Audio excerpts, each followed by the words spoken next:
Hello and welcome to the ReCommerce Podcast, the podcast where we talk all things ReCommerce and circular businesses. This time we're looking into the market map of ReCommerce and we're going to go through the main segments, the sizes of these segments and the players who are participating in these markets. I'm joined by Tuomo Laine, the CEO and co-founder of Twice Commerce. Thank you. Great to be here. I put on my Patagonia shirt as we're talking about market sizes and all of that, so I'm more believable now. Very nice, very nice. Let's start going over the different market segments. So first we have B2C, B2B, where the seller is a business. Then we have consumer to consumer, and these are usually marketplaces which have some kind of company facilitating the transactions. And then we have peer-to-peer, so P2P, where individuals are basically doing the transactions all by themselves. But yeah, let's start with the business to business and business to consumer segment. Sure. So like you said, there's three ways of segmenting the ReCommerce market. There's the B2C and B2B segment, where essentially it's a business offering ReCommerce items for the market. And then there's the C2C, where it's a marketplace where consumers sell items to each other and there's a marketplace facilitating in between. And then peer-to-peer, where it's more direct relationship between the peers. So it could be a classified site or maybe a social ReCommerce site like Facebook Marketplace. But if we first look at the B2C and B2B segments, we could kind of split them into two operators. There's what we call corporate ReCommerce, where it's a brand or retailer who owns the items already and are kind of selling them out as used or refurbished or renting them out. And the other side of that might be what we call aggregator brands. They're independent companies that have purchased items from the market. So they might have offered trading or cashback offerings or buyback offerings for the consumers, or they might have bought them from other aggregators. So an example of this might be, for example, Swappy, who aggregates used iPhones from the market and then sells them forward. But yeah, that's the kind of, if we now first focus on the B2C and B2B, those are the two things that I would kind of look there. Companies selling to other companies and companies selling to consumers. So the main difference between these models is actually where they get their supply from. Yeah, I think in ReCommerce in general, if you want to understand a player in the market, it's best to look at their supply source. Supply is always the hard thing in ReCommerce. And also, it's the most telling of the, let's say, market potential and the potential bottlenecks and all of that of a player. So corporate ReCommerce tends to get their supply from their own product returns. They might actually manufacture some of the items themselves, so brands might actually be using their own manufactured inventory. And then whereas a aggregator kind of taps into a market to buy stuff out of it, so used phones or used clothes, and that's why they're called aggregators. So are the corporate ReCommerce companies mainly doing ReCommerce on the side if they're relying on the product returns, or are they also ordering or manufacturing some items that are designed to withstand the ReCommerce and the multiple cycles? Yeah, I think it's a question what defines on the side. So if we look at ski industry, we have brands like Atomic and Fisher who specifically manufacture product types, for example, skis that are designed for rentals. It is a relevant segment for them, so it's maybe more than a side hustle. So they have specific design and manufacturing processes, and they take into account the life cycle of a rental good by having unique IDs and all of these things into it. But of course, there are then players that have maybe entered ReCommerce by having a history of not necessarily manufacturing with the purpose of selling items more than once, but are now adjusting to it slowly. So maybe optimizing their product designs a bit for ReCommerce. IKEA might be a good example that has invested quite a lot in the ability to turn product returns to a second sale, or to even facilitate a peer-to-peer transaction of IKEA goods as a marketplace. So yeah, but corporate e-commerce, like on a big picture, you could say that for them it's probably still like a side revenue stream compared to the linear models that they have. And then the aggregator brand sounds like that's their main business and that's what they are actually focusing fully on is the ReCommerce. Yeah, they've kind of entered the market with the idea that, hey, well, there is this untapped potential in the market. For example, in the US, there's $600 billion worth of unused goods that have value sitting in the households of Americans. So these aggregator brands are kind of acknowledging that there's $600 billion worth of goods that we could buy back from the consumers and sell with a profit. So it's kind of reusable value that is sitting idle with the potential of revenue. So they kind of tap into that market as their supply. How large is the B2B and B2C market and how is the size split between corporate re-commerce and aggregator brands? It's probably kind of the one thing that is worthwhile to say if once we start to go to the market numbers is that re-commerce is historically extremely hard to quantify because it's not that well recorded. Like the consensus, like there's no statistics that have been recorded for 50 years for re-commerce and repair, but there's some estimates there. So if for corporate re-commerce, it's estimated to be something between 20 to 40 billion in US and Europe together. And then the aggregator brands, that's maybe 20 to 35 billion. Kind of they're, you could say, even sized. So it is something that is, if you compare that to the overall sales of all of the commerce, we're talking about single percentages.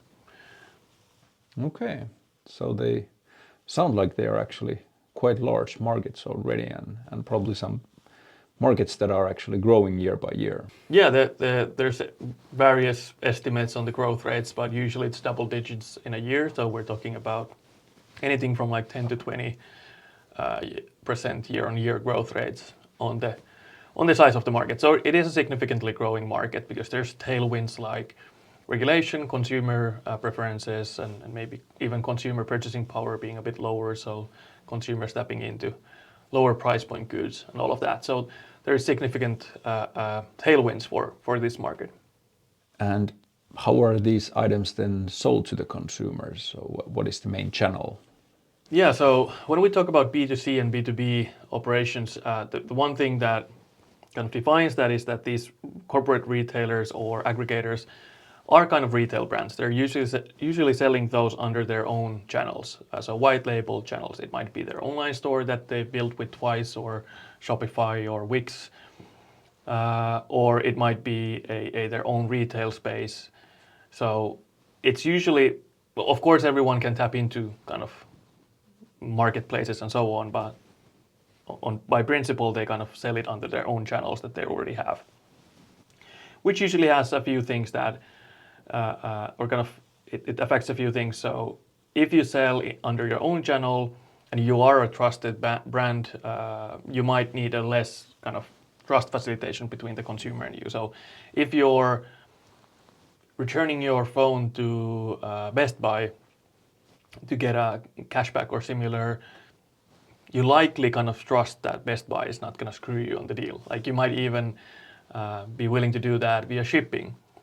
Now that's not necessarily true if you don't have a trusted brand or if you're doing peer-to-peer sales. So in peer-to-peer sales, you might need some facilitation of trust and shipping and payments in between. Whereas with a corporate re-commerce, the corporates can tap into the brand and trust that they build over time. And then the same applies to the aggregator brands. That's why something like Swappy, at the end of the day, for someone looking to buy a good as new iPhone, they are a retailer or kind of a source of iPhones among others. So the quality is the same, or at least should be, and the price points might be a bit lower, but from a buyer's perspective, Swappy, for example, in the Nordics have already grown to be a trusted brand. So that adds a few benefits for the business that they can kind of tap into. Sounds like the brands that are already have been in business and when they're expanding into re-commerce, they are in a good position because they already have that brand trust. But then these new companies like Swappy, they probably have to do quite a lot of work to actually earn the trust. Yeah, it is like launching it, going from 0 to 1 in anything. It's like you have to invest in the brand, you have to start kind of accumulating reviews and all of the things that apply to any business. Like if you launch a corner store, you probably have some launch campaigns where you kind of invite the neighborhood to visit the store and so on. So all of that still applies. I think in re-commerce, you might often see that before you've had the chance to build an audience for yourself, you might start to do your sales over, eBay or Craigslist and kind of that way launch to a marketplace. The cost of that is, of course, that you give X amount of the sales to the marketplace. So it can be anything from like 10 to 20, 30% that a marketplace takes as the cost of facilitating the sale and facilitating the trust and facilitating shipping and facilitating payments. So it might be that at the end of the day, these kind of launching sales leave really thin margins for you, or if in some cases zero margin. But it helps you launch your brand. You get yourself out there, and then you can over time start directing the traffic directly to you as a brand for the second purchases, third purchases, and so on.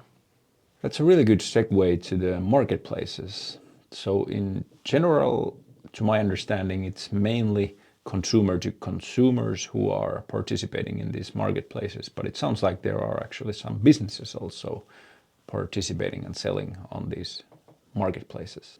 Yeah, definitely. So I think when we talk about C2C marketplaces, we're talking about platforms that kind of host and maybe charge a cost for those listings. So they get their supply, so to say, from households and aggregators and businesses that are looking to sell on the marketplace, because the marketplace has done the hard job of building a marketplace where you kind of have buyers and sellers meeting each other.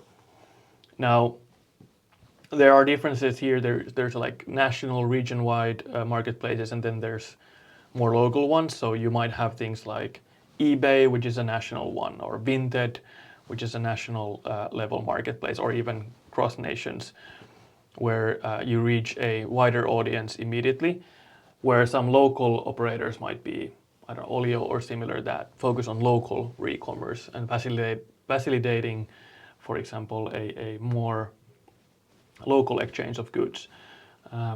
The heavy lifting that these players do is especially this kind of trust building and usually shipping related convenience factors that if you buy, there's maybe some authentication services involved, and maybe the marketplace might even hold the stock in a warehouse, so you don't have to wait for someone to kind of buy. There's a various like levels of servitization that are there. And then they cover these costs by their take rates, which are then 10 to 30% from the actual goods being sold through the system. And what is the size of this marketplace segment? It's estimated to be anything from like 150 to 220 billion. So it's kind of, you could say it's depending a bit, but 5-10x of the corporate re-commerce or 5x of the whole B2C commerce. But there's a key difference there. It's of course the take rate. So the gross merchandise volume over this is that, let's say 200 billion. But the marketplace, of course, just kind of gets only 10 to 30% of that. So from a marketplace's perspective, the market size might be 20 billion or so. Whereas in corporate e-commerce, of course, the corporate kind of owns the whole sale because it's done through their own channels and they don't pay any commissions to any facilitative players. Or if they do so, then they've kind of extended their offering somehow. But yeah, it's a lot larger market when you look at that from a cross merchandise volume perspective, but then take rate adjusted, it's roughly on the same size as the corporate e-commerce. And I assume that the challenge of getting the buyers and also sellers in this case to participate in these marketplaces is quite similar to the B2C and B2B players, so they have to invest a lot on their brand. Yeah, it's from a marketplace playbooks are notoriously hard. Because like let's say at the maturity, it's a nice business model. At best case, you don't hold any stock and you just facilitate transactions and get your share for those, and you can have a quite nice gross margin profile. But to get there might be 10, 20 years a journey. And it's often this kind of chicken and egg problem that you first need the supply in order to get the demand, and you need the demand to get the supply. So because your kind of core value proposition is saying that, hey, I'm gonna bring the supply a lot of demand. So if you post your products at our marketplace, I'm gonna get you a sale in, I don't know, a day or so. Because that's at the end of the day the core reason why someone would post in a marketplace. Or then you say that, hey, we do a bunch of operational heavy lifting. We authenticate or we refurbish or all of these things, which are of course super costly to set up at scale and so on. So the same rules apply, yeah. So it's kind of, you need to invest to get yourself up and running. And marketplaces maybe, if you bootstrap, probably you bootstrap a super local marketplace because it's maybe a bit easier to facilitate the whole supply and demand matchmaking. And another way is probably to go quite niche on something. So, for example, focusing just on fashion items like vintage or electronics or some type of collectibles. Yeah, definitely. Like the more niche you go, then you can kind of cut through the noise. It's hard to be a general purpose marketplace. So eBay is probably that's the value of eBay, that they reach that brand that if you want to sell items, you think about eBay. The more niche you go, your kind of potential market becomes smaller. But maybe inside the niche, there's variations. So everyday clothing, super low average order value per transaction. It's harder to secure enough gross margin to cover shipping and all of the costs. So you quite quickly end up doing like bulk sale or similar. Whereas if you go to high value goods, like you're the marketplace for high-end design watches, there the like individual sale can be, or it probably is, in thousands. So there it's easier per sale to get the needed gross margin to cover the costs of matchmaking between supply and demand and a transaction. But yeah, then your total volume might go down. And does this 150 to 200 billion estimate also include some large purchases that can be, for example, cars or homes? We've in these numbers we've left cars and houses out because they are, well, cars is such a big industry that and quite established industry. So maybe in terms of ReCommerce, it is definitely ReCommerce. It's about selling used cars and so on. But yeah, it's a good highlight that in these numbers we've left those out to talk about maybe the less established industries. Houses, kind of the same, and they are one of the like main assets that a human tends to acquire, or at least historically has acquired during their lifetime. And these are probably the segments that maybe haven't seen similar growth as some of the other ones, as they have already been quite mature for a long time. They're super mature, and I think it seems like you could on average say that the higher the higher value the individual asset has, the more mature that market tends to be. Because if you have high value assets that are not needed by you anymore, you tend to be more likely to sell those. So that's usually the lower you go in value, the less established marketplaces you tend to have, or let's say niche marketplaces. Okay, now we have covered B2B, B2C, and C2C. So in all of these, there is business in some role. So it might be selling, or then it might be facilitating the transactions. But there is also the peer-to-peer segment. Yeah, I think peer-to-peer is probably the oldest form of e-commerce. It's essentially two people meeting and exchanging or selling goods just as individuals without any facilitation by anyone. We've split peer-to-peer into two categories. We have the offline e-commerce, which is like in-person thrifting or garage sales or that kind of really old school thing that where you meet with someone face to face and you're selling your goods that you have in your household. It's quite regional due to that fact, and there's not necessarily a lot of shipping or payment facilitation because it's face-to-face transactions, so it might be cash-based, or then you have something like Venmo there. But it's effectively, maybe Venmo has been the, or kind of in Nordics, maybe mobile pay or similar have been the biggest disruptions here, that you can all of a sudden exchange money digitally when meeting face-to-face. But it's super social. The trust facilitation might be social, so if I might do some background checks as who is this person and define where do we want to meet, whether it's at a Starbucks or whether it's at our home, or what would be the kind of place where I feel comfortable doing this peer-to-peer transaction. Now that's like the offline e-commerce side of things. Then we have another super old school, which kind of peer-to-peer version, we could call it social e-commerce. And the only thing that is added there is a social platform. So it's a Facebook group, or it's, for example, Facebook Marketplace, or Craigslist, or in Nordics, Blocket might be a good example. So these are classified sites where someone just kind of puts it out to the world that I have this thing, please be in contact if you need it. Old school classifieds might be like newspapers or even like bulletin boards at a community center or similar, where the idea is that you just make it, kind of post it to the world that I have this thing.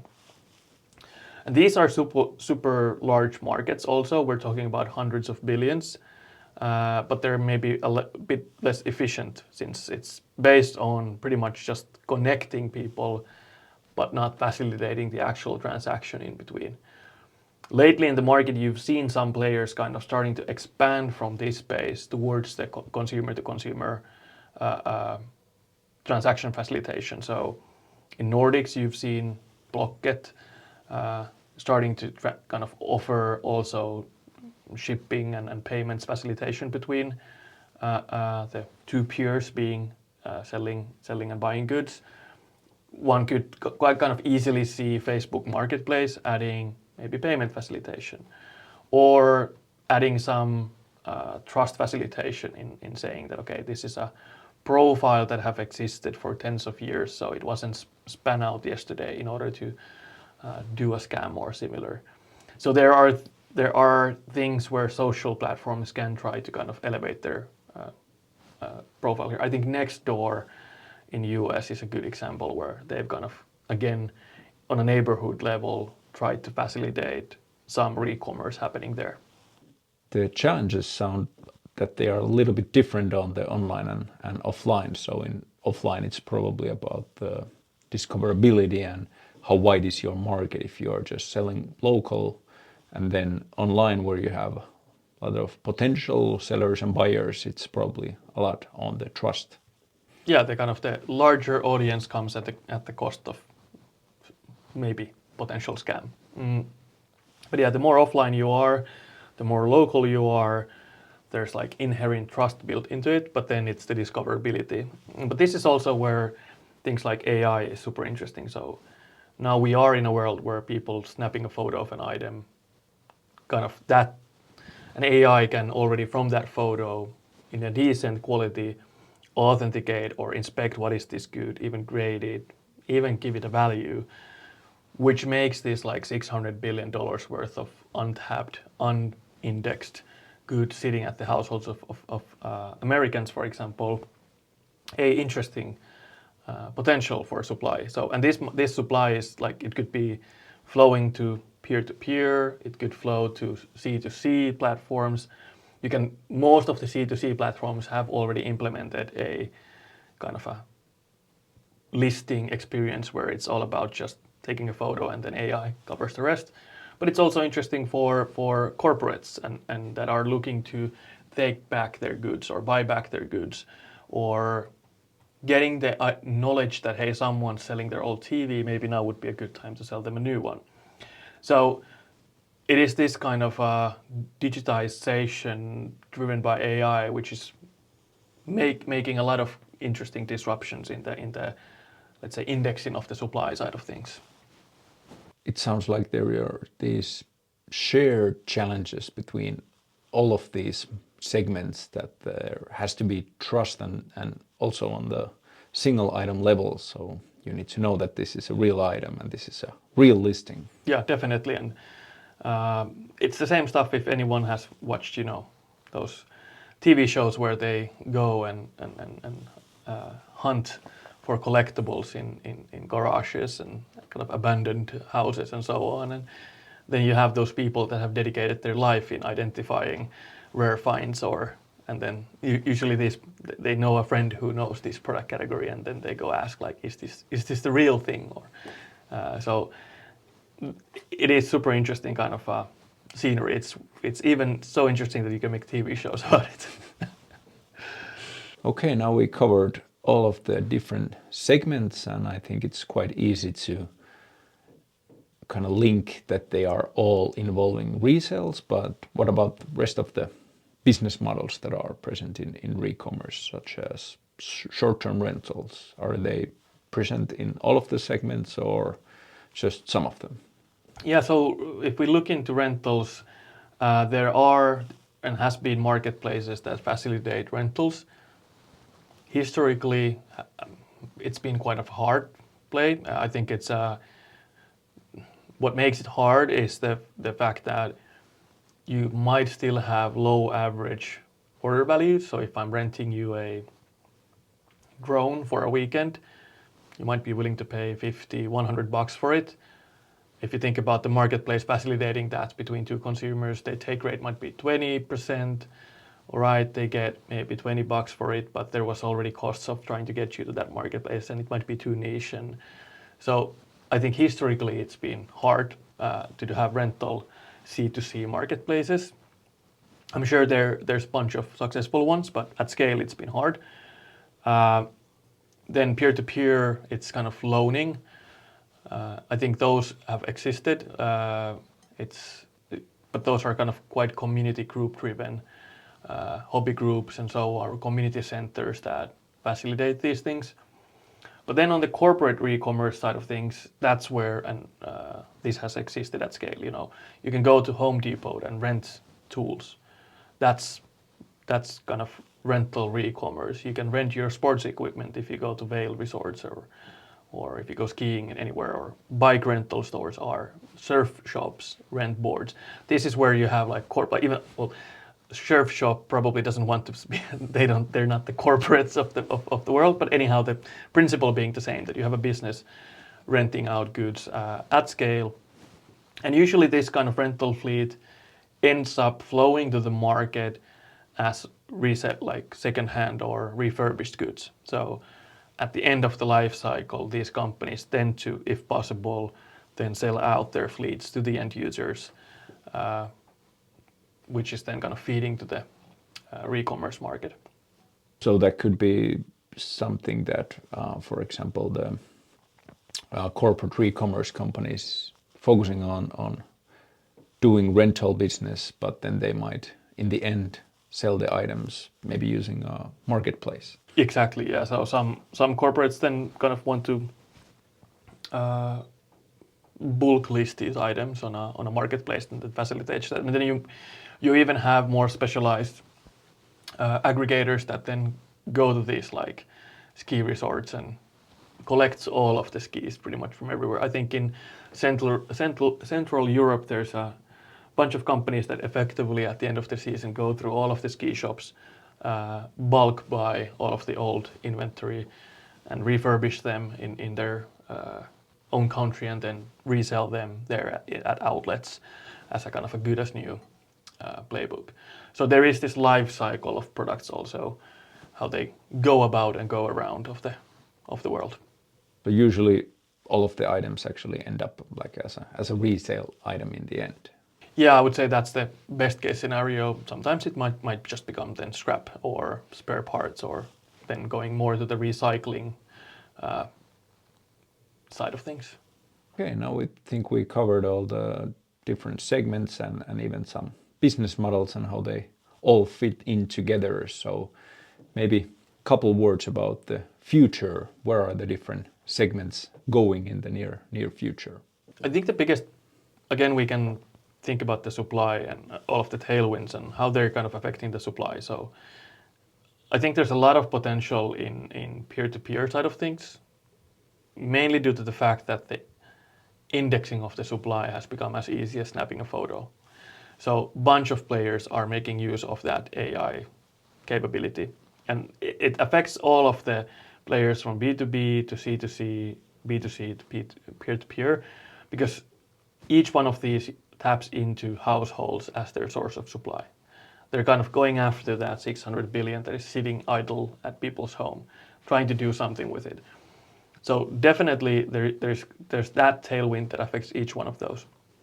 I think corporate e-commerce will grow quite significantly due to the kind of that pressure to take back goods, also being able to more efficiently process product returns due to that same AI capabilities, which means that I think we're going to start to see a lot more of the shop-in-shop concepts, for example, in large retailers where you have a second-hand shop or outlet section inside your physical store, which is also reflected in online.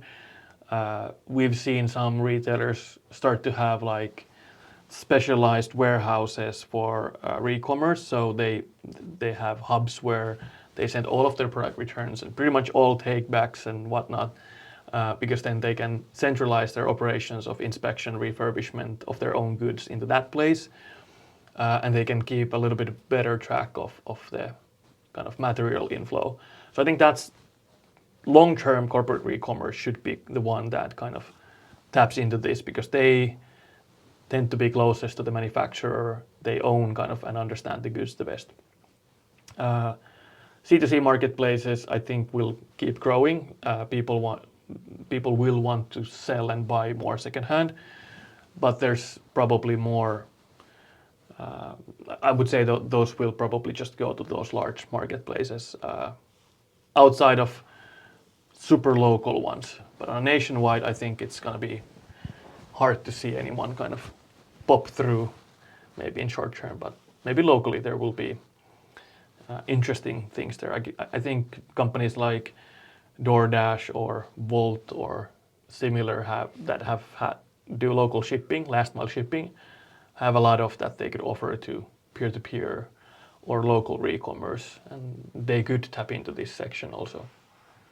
And what about the aggregator brands? How do you see them in the near future? I think aggregator brands, I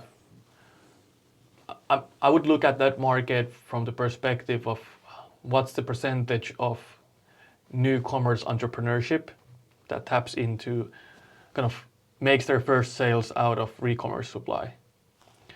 And I think that's probably growing quite fast. So instead of buying new manufactured stuff from a country far away, you might actually tap into local supply and start establishing the capability of buying old vinyls or buying old bikes and kind of that kind of an operation. Or if you start manufacturing locally, you kind of come up with your own product, for example. I think an increasing number of these companies will have an idea that, hey, I get this good back at one point, and what I'm going to do with that, maybe I'll turn it into spare parts or cost savings in my own manufacturing process. So that's how I would look into that aggregator brand concept, is that new entrepreneurship. Are they just going to do drop shipping from China, or are they going to start with the idea that they tap into this kind of ReCommerce supply? Okay, it's very interesting, and thank you for all the insights, Tuomo. Thank you so much.